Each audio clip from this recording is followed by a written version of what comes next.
object. Okay, we have already said about object.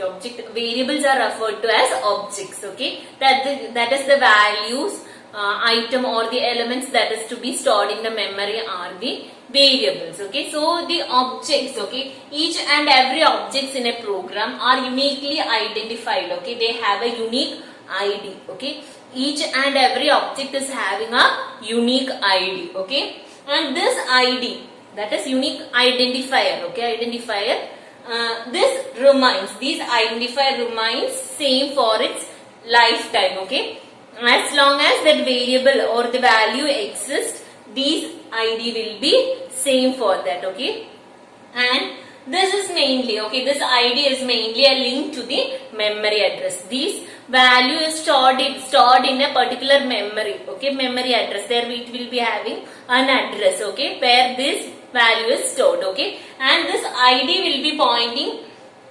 ID helps us to point to that particular memory link. Okay, for example, let's consider a variable num1 equal to 30. Okay, num1 equal to 30. Okay, this 30 will be stored in the memory in a particular location. Okay, this location will be having a particular address 1206. Okay, this value will be stored at a particular memory. Okay, so this ID will be linking. Okay, helps us to link this value to the particular location. Okay, this value of the location of that particular value. Okay, so this ID, so we are using the ID function. Okay, this is a predefined function in the Python library which is used for getting the address or the link to the memory address. Okay, so if we are giving ID of num1, it will return the address in which this num1 is stored. Num1 is the identifier of this. Okay, num1 is the identifier of this value. It is the identifier of that value. This is the address in the memory where this value is stored, where this 30, the value 30 is stored. Okay, so this will return the address. ID is a function which is used for getting the address in which the value is stored. Okay, that is the 30.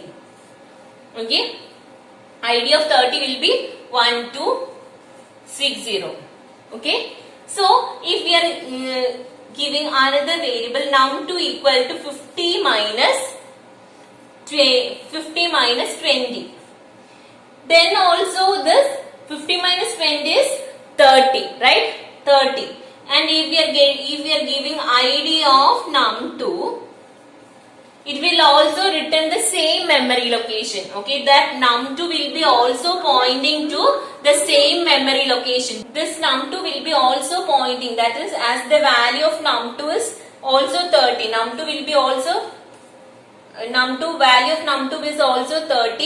It will also point to the same memory location. This, as the 30 is stored in 1206 location, this num2 will be also pointing to the same location. So ID of num2 will be also 1206. Okay, that is the object. Okay, next is the literals. Okay, literals are the sequence of characters. Okay, literals are the sequence of characters that are used in the programs. Okay, they represents the values that are used in the programs. Okay, those sequence of characters or the values that are used in the programs forms the literals. Okay, there are mainly three different types of literals. Okay, first one is the string literal.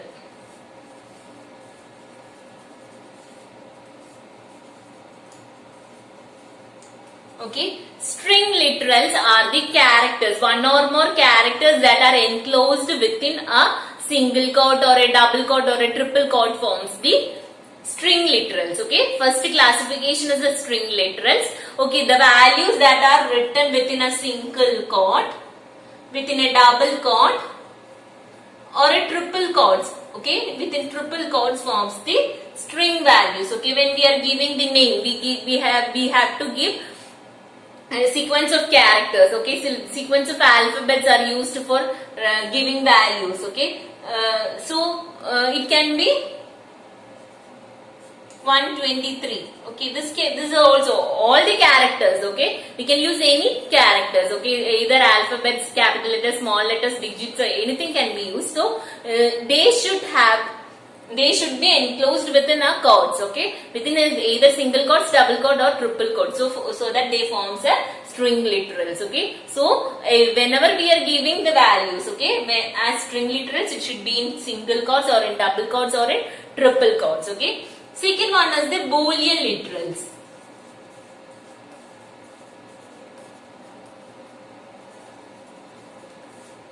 Okay, Boolean literals have two values. Okay, either true or false. Okay, these are the two values that are used in Boolean literals. Okay, it is mainly used for representing yes or no, true or false, etc. Okay, possible or not. In such cases, we are using this Boolean literals. Okay, if age is greater than eligible for vote or not. Okay, if age greater than or equal to 18, he is eligible for vote, otherwise he will not be eligible for votes. For yes or no cases and all, we are using the Boolean literals. Okay, for yes or no cases, we are using the Boolean literals. Okay, next is the third type is special literals.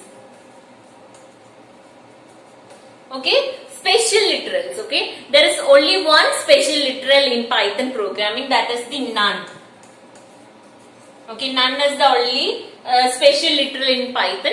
None represent that there is no value, that is empty. Okay, none is used for representing the empty value. Okay, empty value, that is in other C++ and also all languages we use null. Okay, we use null as the special literal. Okay, that is for representing the empty value. Okay, but in Python we use the keyword none. Okay, capital N. N should be capital. Okay, this is a keyword none. Okay, which is used for representing that there is no value in the variable. Okay, total equal to none.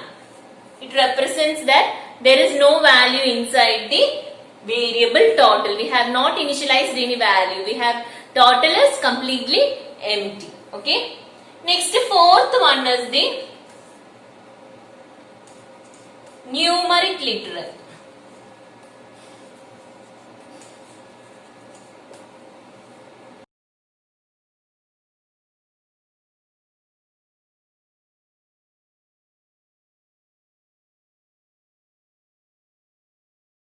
Numeric literals can be further divided into integer literal, not literal, and the third one is complex.